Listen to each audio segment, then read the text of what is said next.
이 한국 국채가 일명 선진국 국채 클럽이라고 불리는 세계 국채지수 편입에 성공했습니다.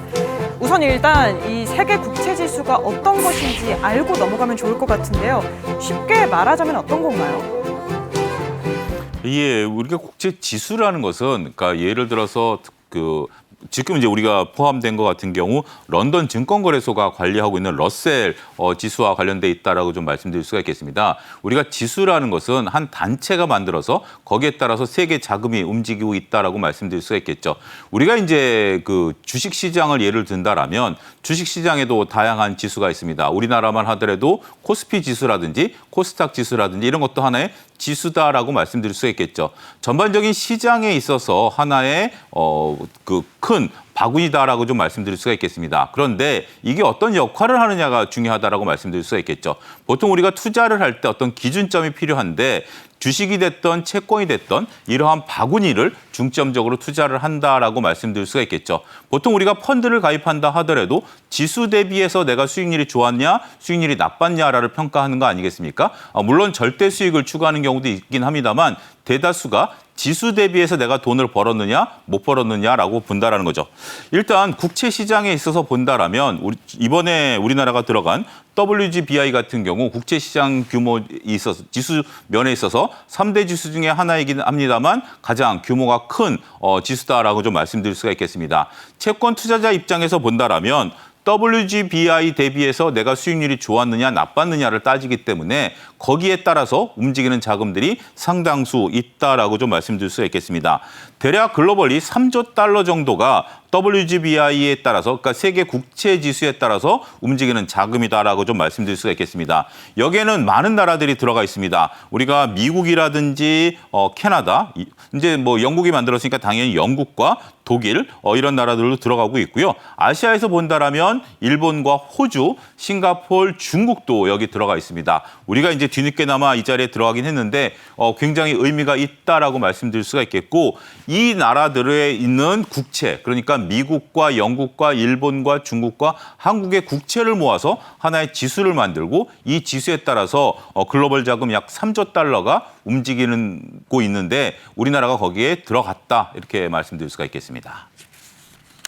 말 그대로 선진국의 국채 클럽, 그러니까 이제 이런 선진국들과 어깨를 나란히 한 배를 탄 것이 아니겠습니까? 이로 인해서 투자 자금이 아마 많이 유입이 될 텐데 들어가는 조건도 굉장히 까다로워서 우리가 사수만에 성공했습니다. 그러면 우리나라 이전에 과거 주요국들이 어떻게 편입됐는지 상황도 궁금한데요. 어떤가요? 예, 그렇습니다. 일단 이들이 원하는 조건이 있습니다. 우리나라도 네. 이제 주식 시장만 놓고 본다라면 선진국 시장과 신흥국 시장이 있는데 안타깝게도 우리는 아직까지 신흥국 시장입니다. 가까운 일본 같은 경우 선진국 시장에 들어가 있고 중국과 우리나라는 뭐 신흥국 시장에 들어가 있다라는 거죠. 주식과 관련한 부분들도 우리가 선진국 시장으로 들어가기 위해서 계속해서 노력을 좀 하고 있는 상황입니다. 채권도 마찬가지인데 채권은 사수만에 들어갔다라는 것이 상당 부분 긍정적이다라고 좀 말씀드릴 수 있겠죠. 일단 가장 조건 중에 몇 가지 중에 본다라면 외환 거래가 자유로워된다라고 말씀드릴 수가 있겠습니다. 그리고 환율에 대한 변동성이라든지 이런 것들을 자율에 맡길 수 있다라고 좀 말씀드릴 수가 있겠죠. 일단 전체적으로 봤을 때 우리가 WGBI 편입에 따른 환율 영향을 먼저 살펴볼 필요가 있다라고 좀 말씀드릴 수가 있겠습니다. 과거에 이제 편입된 나라들의 환율이 어떻게 변했는지 이 부분을 좀 보긴 해야 될 텐데요. 꼭 이제 아무래도 이 국채 지수에 편입이 된다라면 우리나라 국채를 외국인들이 사는 거 아니겠습니까? 그렇다면 쉽게 말해서 달러가 우리나라에 이제 들어오게 되면서 우리나라 외환 시장에 영향을 미치게 될 가능성이 매우 크다라고 말씀드릴 수가 있겠죠. 앞서 언급드렸다시피 전반적으로 이 시장을 추종하는 외환 자금은 3조 달러인데 우리나라 돈으로 대략 한 70조 원 정도가 이제 들어올 것으로 예상이 됩니다. 그러면 환율에 대한 변동성이 굉장히 클 것으로 나타나는데 이거보다 이제 환율 시장이 더 큰 거죠. 그렇기 때문에 전반적으로 이 환율 효과는 그때 들어갔었던 나라들의 상황과 그리고 글로벌 환율 시장에 따라서 영향을 받았었기 때문에 특별히 우리나라가 여기 편입이 됐다 그래서 우리나라 환율이 오른다 내린다 이렇게 단정 짓기는 어렵다라고 볼 수 있겠고요. 전반적으로 어쨌든 글로벌 자금 흐름 속에 우리가 들어갔다라는 면에 있어서는 굉장히 그 의미가 크다 이렇게 말씀드릴 수가 있겠습니다. 네. 특히 우리가 그 전에 좀 번번이 고배를 마셨던 부분은 시장 접근성 기준에 미치지 못한 부분도 있었는데요. 이번에 시장 접근성 기준이 조건이 충족이 됐고 여기에 더해서 외환 시장도 개선됐다는 평가를 받았죠. 편입될 수 있었던 배경도 한번 살펴볼까요? 예, 일단 그 외국인 투자자들이 가장 원했었던 것들이 우리나라 외환 시장에 대한 그 거래 시간을 좀 늘려달라라는 거였습니다. 보통 이제 우리나라 같은 경우는 9시에 출근해서 오후에 이제 퇴근을 하니까 그 시간 동안에 이제 외환 시장이 열려 있었는데 외국인들 입장에서 본다라면 그들의 생활 패턴과 우리 패턴이 맞지 않았었던 것들이죠. 따라서 이것을 그들이 요구하는 것은 24시간 거래를 요구를 했었습니다만 우리나라 입장에서 본다라면 그거는 좀 리스크가 크죠. 왜냐하면 24시간 외환 거래가 된다라면 여기에 근무하시는 분들의 노동 강도도 높아지긴 하겠습니다만 우리가 이제 자고 있는 시간에 해외의 어떤 사건에 따라서 우리나라 이제 자금 시장이 흔들릴 가능성이 있기 때문에 이 부분이 가장 큰 걸림돌이었었다라고 말씀드릴 수가 있겠습니다. 하지만 정부는 이제 뭐 24시간 그 외환 시장을 열어놓는 것까지는 아니다 하더라도 일단 폭을 좀 넓혔습니다. 우리가 소위 말해서 낮 시간 정도는 그러니까 기존 시간보다 일찍 열고 늦게 닫음으로써 외국인 투자자들이 외환 거래를 보다 원활히 할 수 있는 그러니까 미국까지는 아니더라도 유럽 정도 시장에서는 커버가 가능하도록 이것을 열어놨다라고 좀 말씀드릴 수가 있겠습니다. 그래서 러셀 지수에 편입된 것도 굉장히 중요한 의미다라고 좀 말씀드릴 수가 있겠는데요. 일단 외환 시장이 연장이 됐고 그리고 외국 해외 투자자들의 채권 거래에 있어서 다른 규제를 특별히 주지는 않았었습니다. 그전에는 외환관리법에 따라서 어느 정도 규제가 있었습니다만 이것도 원활히 풀어놨기 때문에 그 해외 투자자들이 우리나라 채권을 투자하기 위해서 환을 바꿔야 되고 그리고 채권에 투자하는 부분에 있어서 걸림돌을 상당 부분 제거했다라고 좀 말씀드릴 수가 있겠습니다. 앞으로도 다양한 남아있는 채권 지수에 들어가기 위해서 외환 시장이라든지 이런 부분들에 대해서 이건 뭐 주식 시장도 외국인들이 원하는 부분들인데 이것은 점차 규제를 풀어가겠다라는 것이 금융당국의 입장이다라고 말씀드릴 수가 있겠습니다. 네. 우리나라의 편입 비중 같은 경우는 2.22%에 해당할 거라고 하는데요. 26개국 중에 9위 정도입니다. 이렇게 되면 지금 예상에 따르자면 한 75조에서 90조 원 많게는 들어온다고 전망이 나오고 있는데 그러면 이번 세계 국채지수 편입이 우리나라 금융시장 전체에는 어떤 영향을 줄 거라고 보십니까? 예, 이것을 이제 계산하는 방법을 한번 좀 설명을 좀 드려야 될 텐데요. 네. 앞서 우리가 그 국채 지수에 들어가는 것이 대략 한 2조 달러 정도 됐다라고 좀 말씀드릴 수가 있겠죠. 그 중에서 우리나라 비중이 한 2% 정도 된다라면 우리나라 돈으로 대략 한 7, 80조 정도 돈이 들어오게 된다라는 겁니다. 이게 어떤 의미냐라면 과거 우리가 그 주식 시장에서 보면 그 큰 종목들이 들어왔을 때 지수와 연관성들 때문에 외국인들이 매수를 했었던 그런 기억을 떠올리시면 될 것 같습니다. 대표적인 종목이 LG 에너지 솔루션이 우리가 이제 그런 경우가 있었는데, 자 일단 뭐 WGBI에 이제 추종하는 자금들이 있는데 이들이 이제 포트폴리오를 짤 때 국가 비중별로 포트폴리오를 짭니다. 미국 비중이 가장 높기 때문에 100이라는 자산 중에 미국이라는 자산을 40 정도 사야 된다는 거죠. 일단 표를 좀 보여주시면 미국이 40 정도 포트폴리오 상에 들어가고 일본과 중국을 대략 한 10% 정도 편입을 시키고 있는 상황입니다. 우리나라가 2%이기 때문에 이것을 사놔야, 더군다나 이제 우리가 9위 정도 비중이기 때문에 보통 한 10개 국가 정도에 대한 비중별로 사기 때문에 10이라는 자산 중에 2%는 우리나라 국채를 보유하고 있어야 WGBI 지수의 움직임에 따라서 수익을 거둘 수 있다라고 보는 거죠.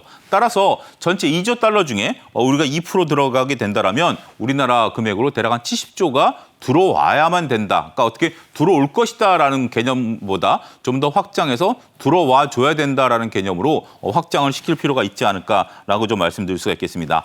그렇게 된다라면 외국인들이 우리나라 국채를 사는 데 있어서 상당 부분 많은 자금들이 들어오면서 우리나라 국채에 대한 신인도가 올라가지 않을까라고 좀 말씀드릴 수가 있겠고, 이렇게 된다라면 국채를 기준으로 우리나라 대기업들이 해외에서 채권을 발행하는데 삼성이라든지 현대차 같은 경우도 해외 채권을 발행하는 데 있어서 상당 부분 도움을 받을 것으로 보여지고 있고요.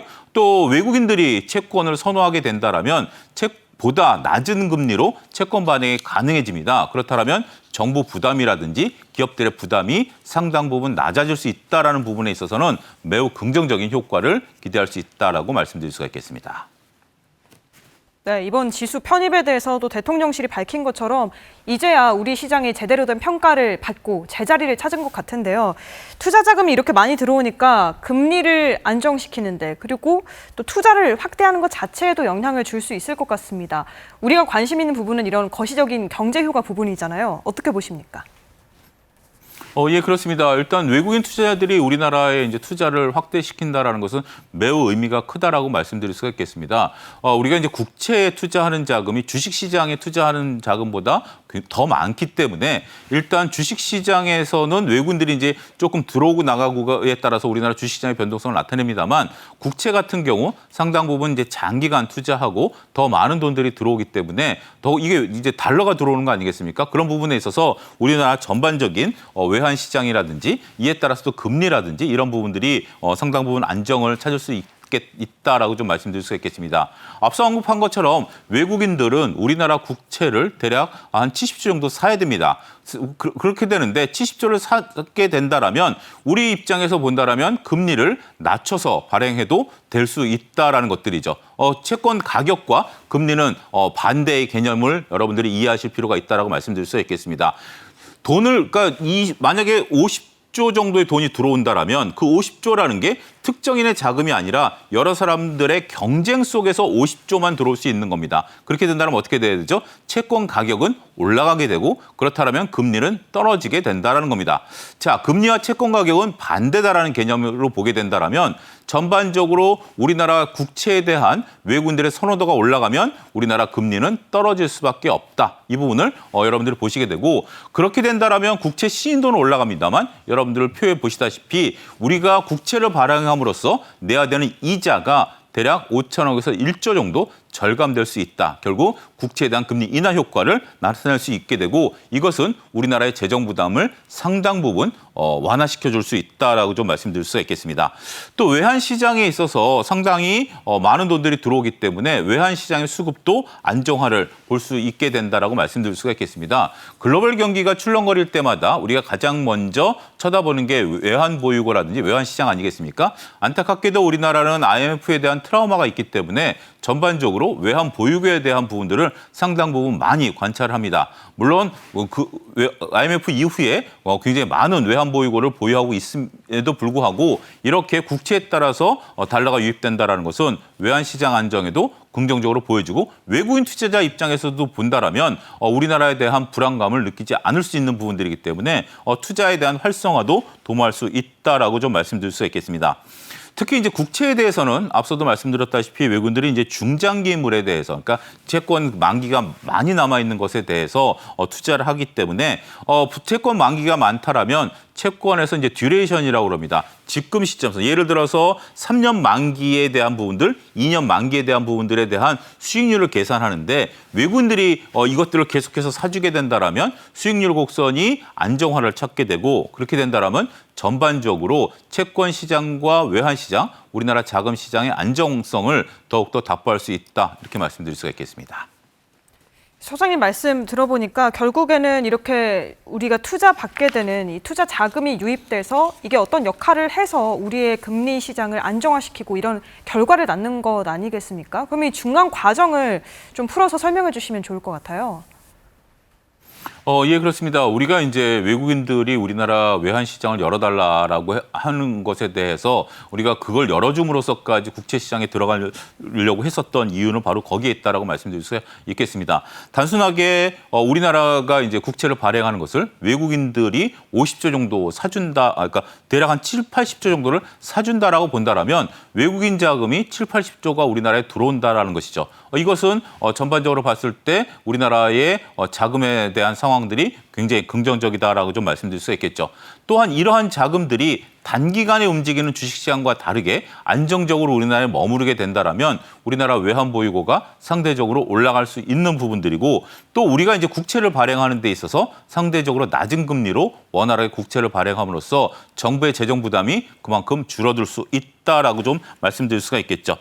특히 이들은 실수요에 따른 자금이 이제 들어오게 되는 겁니다. 우리가 새로운 국채를 입찰할 때 5년물, 10년물을 입찰할 때마다 외국인들이 우리나라 국채를 이제 담아내기 때문에 이 부분에 있어서는 투자 자금으로 들어오는 부분들이라서 상당히 긍정적이다라고 말씀드릴 수가 있겠습니다.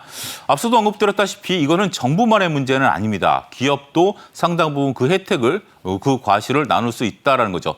보통 우리나라 그 삼성전자라든지 현대차, 포스코, KT 이런 굵직굵직한 기업들이 해외에서 해외 채권을 발행할 때 우리나라 국채 금리에 따른 영향도 상당 부분 받습니다. 물론 그 기업이 갖고 있는 신용 등급에 따라서 영향을 받습니다만 우리나라에 대한 전반적인 대외 신인도를 나타내는 우리나라 국채 신용도에 따른 영향도 받게 된다는 거죠. 이들이 조달 금리를 보다 낮게 산정한 채권을 발행하게 된다라면 우리나라 입장에서는 이자를 1조 줄인다라고 하면 기업체에서도 상당 부분 이자를 줄이게 되고 그러면 수익률 개선이 나타날 수밖에 없고 그렇다면 영업이익이 늘어나면서 우리나라 주식시장의 활성화라든지 아니면 우리나라 경제에 도움이 된다라고 말씀드릴 수가 있겠습니다. 그렇게 된다라면 전체적으로 봤을 때 원화 시장도 그러니까 환율 시장도 안정화를 나타내게 된다라고 좀 말씀드릴 수가 있겠죠. 워낙 강세 요소입니다. 그러니까 외국인 자금이 우리나라 돈으로 한 7, 80조가 들어오게 된다라면 결국 이게 원화로 바뀌는 거 아니겠습니까? 그러면 워낙 강세 요소가 되고 원화 강세는 우리나라 수출 기업의 경쟁력을 더욱더 높이는 데도 매우 도움이 되고 워낙 강세 기조에 있어서는 외국인들 주식 투자자들의 자금까지 같이 들어온다라고 보여진다라면 채권 시장 하나를 열어줌으로써 우리나라 주식 시장, 그다음에 정부와 기업의 자금의 숨통이 트이고 대외 신인도가 올라간다는 면에 있어서는 매우 고무적이다라고 말씀드릴 수가 있겠습니다. 그런데 한편으로는 이렇게 외국인 투자가 전반적으로 확대되는 것에 따라서 우리 시장이 더 많이 예측할 수 없는 방향으로 변동하는 것 아니냐는 우려도 있는데요. 이런 의견들에 대해서는 어떻게 생각하십니까? 예, 이건 좀 우리가 조금 우려해야 될 바입니다. 그러니까 항상 일어난다라기보다는 대외적인 변수라든지 국내 돌발 변수에 따라서 외국인들의 자금이 일시에 유출될 가능성에 대해서는 대비를 해야 될 부분들은 분명 존재합니다. 외국인 투자자들이 앞서 언급드렸다시피 우리나라 외환시장을 24시간 열어달라고 함에도 불구하고 우리 금융당국이 절충안을 제시했었던 이유가 바로 그겁니다. 갑자기 글로벌 어떤 위기가 온다라든지 서브프라임 사태라든지 아니면 이런 것들은 우리가 통제 불가능한 거 아니겠습니까? 그리고 시간적으로도 우리와 상이한 시간대에 이런 것들이 발생하게 된다라는 거죠. 그렇다면 우리가 어떻게 대처하기 어려운 상황에서 외국인 투자자금이 빠져나갈 수 있다는 겁니다. 자, 외국인들이 우리나라에 7, 80조의 자금이 들어와 있다는 것은 위기가 발생했을 때 그것이 일시에 빠져나갈 가능성도 존재한다는 거죠. 빠져나간다는 것보다는 그러한 가능성이 있기 때문에 거기에 대한 대비도 해야 된다라고 말씀드릴 수가 있겠습니다. 그렇다면 그 충격이 굉장히 클 것으로 보여지는데 일단 정부는 그 점에 대해서도 상당히 우려를 하고 있고 대비책도 충분히 갖췄다라고 좀 얘기를 하고 있습니다. 다행스러운 것은 주식시장과 다르게 채권시장 같은 경우는 안정적인 자금이 들어오기 때문에 아주 급박한 그런 경우가 아니다라면 우리가 우려는 하되 일어날 가능성은 상당히 낮다 이렇게 좀 말씀드릴 수가 있겠습니다. 네. 편입에 성공은 했지만 실제로 지수 편입까지는 시차가 다소 있을 것으로 보입니다. 내년 11월에 본격적으로 우리가 지수에 편입되는데요. 이렇게 반영되기 전까지 준비해야 할 부분이 있을까요? 예, 일단 1년 정도 시간이 남았습니다. 네. 그것은 이제 우리나라가 준비할 시간을 얻었다라는 것들이고 외국인 투자자들도 우리나라에 이제 들어올 그런 것들을 검증할 시간이다라고 말씀드릴 수가 있겠죠. 이제 우리나라 입장에서 본다라면 다양한 대비책을 해야 된다라고 좀 말씀드릴 수가 있겠습니다. 일단 해외 투자자들의 자금 동향을 면밀히 살펴야 될 것으로 보여지고요. 내년 11월부터지만 그 자금들은 선제적으로 우리나라에 들어올 것입니다. 대비를 하고 또 우리나라 국채에 대해서 미리 매입이 들어갈 것으로 보여지기 때문에 이 부분에 대해서 정부가 꼼꼼히 체크할 것으로 미루어 짐작을 합니다. 특히 이제 우리나라 이제 해외 외국환 업무를 취급하는 기관에 대해서 다양성을 좀 답보할 수 있다라고 말씀드릴 수가 있겠죠. 우리나라 금융기관의 해외 지점이라든지 이런 부분에 대한 관리 감독도 더욱 그 기준도 마련해야 된다라고 좀 말씀드릴 수가 있겠습니다.